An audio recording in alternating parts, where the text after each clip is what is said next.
Hello दोस्तों, brand study centre में बहुत बहुत स्वागत है।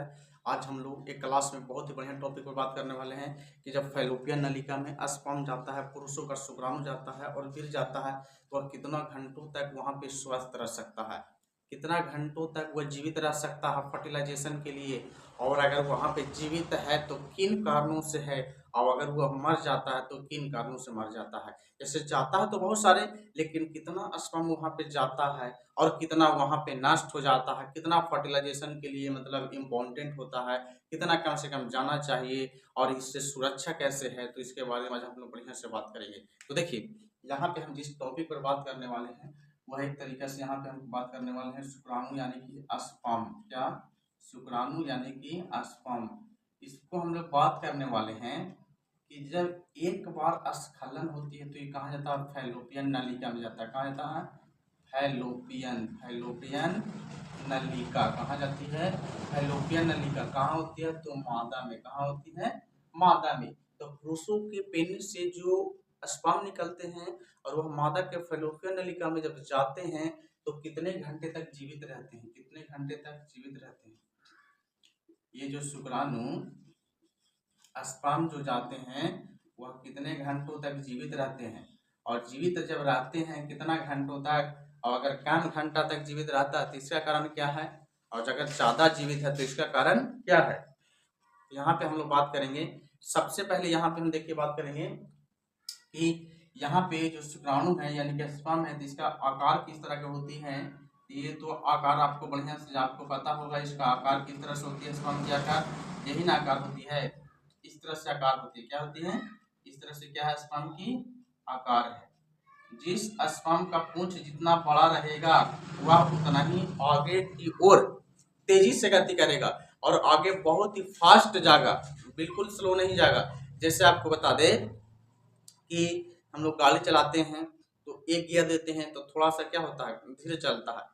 दो गियर देते हैं तो उससे थोड़ा सा और स्पीड, तीन गियर तो उससे और, चार गियर तो बिल्कुल फुल, किसी में पांच हो गया तो पूरा क्या हो गया, मतलब फुल हो गया। जितना आप चला सकते हो उतना आगे की ओर गति कर सकता है। तो सेम यहाँ भी है कि यहाँ पे अगर पूछ बिल्कुल लंबी है, क्या रहना चाहिए, अगर बिल्कुल पूछ लंबी लंबी है तो यह आगे की ओर तेजी से गति करेगा। क्या करेगा? तेजी से गति करेगा, बिल्कुल तेजी से गति करेगा। और जैसे मान लिया जाए कोई स्पर्म है, इसका पूछ एकदम छोटे हुए, क्या है, एकदम छोटा है इस तरह से, तो क्या होगा, आगे की ओर गति करेगा लेकिन एकदम धीरे धीरे गति करेगा। यहाँ तक क्लियर हो गया? आप जरा समझिए कि फैलोपियन नलिका में जब जाता है तो किस तरह से यहाँ पे जीवित रहता है, कितना घंटों तक जीवित रहता है। देखिए, ये हो गया। यहाँ से जब प्रवेश करता है, देखिए ये हो गया। यहाँ पे अंडाशय यहाँ पे होता है ना, यहाँ से जैसे मान लिया जाए कि पुरुषों को पेनिस से यहाँ से जब स्पर्म निकला तो यहाँ से जाता है, ये यही होता है फैलोपियन नलिका। यही क्या होता है, यहाँ पे और एक यहाँ पे क्या होती है, तो दोनों जगह यहाँ पे फैलोपियन नलिका कहाँ होती है, तो मादा में यानी कि स्त्री में। समझ में गया? यही क्या होता है, फैलोपियन ट्यूब। यानी कि यहाँ पे एगो फैलोपियन ट्यूब होता है और एगो यहाँ पे फैलोपियन ट्यूब होता है, और यही फैलोपियन ट्यूब में यहाँ से शुक्राणु क्या होते हैं, तो दौड़ते हुए जाते हैं। क्या होते हैं? दौड़ते हुए जाते हैं। क्या होते हैं?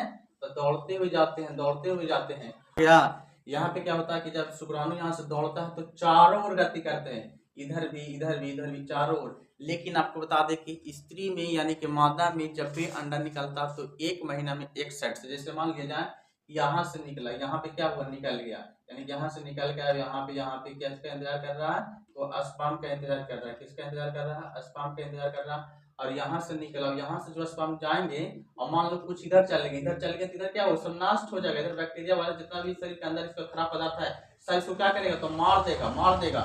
लेकिन यहाँ जो सबसे पहले जो जाएगा वो क्या हो जाएगा, इसमें प्रवेश कर जाएगा। और पहला के लिए हमेशा गेट खुला होता है, जैसे पहला प्रवेश करता है तो क्या हो जाता है, वो फर्टिलाइजेशन के लिए भी बिल्कुल परिपक्व हो गया, अंदर दम पूरा क्या हो गया, भ्रूण का विकास होना शुरू हो जाएगा। लेकिन जो बाहर बच गया उसका क्या होगा, तब तो उसका मरना तय है। तो वही बताना है कि कितना घंटों तक जीवित रहते हैं। देखिए, ये सब जो हुए स्पर्म, ये सब जो शुक्राणु हुए, यह एक एवरेज देखा जाए तो लगभग 12 से 16 घंटे तक जीवित रहते हैं। कहाँ? तो मादा के फैलोपियन नलिका में जीवित रहते हैं। कहाँ रहते हैं? तो फैलोपियन नलिका में, यानी कि फैलोपियन ट्यूब में लगभग 12 से 16 घंटा। अच्छा ये जो 12 से 16 घंटा है तो ये बिल्कुल फिक्स है? बिल्कुल नहीं फिक्स है। ये क्या किसी को 8 घंटा भी हो सकता है, किसी को 36 घंटा भी हो सकता है, किसी को 24 घंटा भी रह सकता है। डिपेंड करता है वह जो स्पर्म है, शुक्राणु है, वह कितना परिपक्व है, कितना तैयार है, कितना स्वस्थ है, कितना वो हेल्थ है, मतलब पूरा परिपक्व है कि नहीं।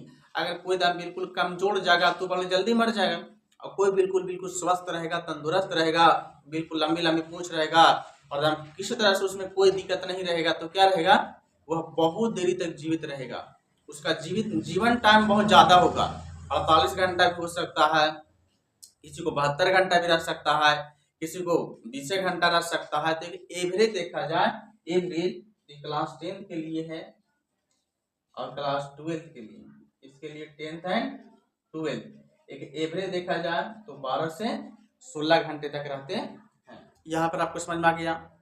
तो यहाँ पे आज आपको क्या बताएं कि स्पर्म कितना घंटा तो जीवित रहते हैं। तो हमारे चैनल को फटाफट ब्रांड स्टडी सेंटर को आप लोग सब्सक्राइब कर दीजिए और फिर हम लोग अगले वीडियो में मिलने का फिर इंतजार करेंगे।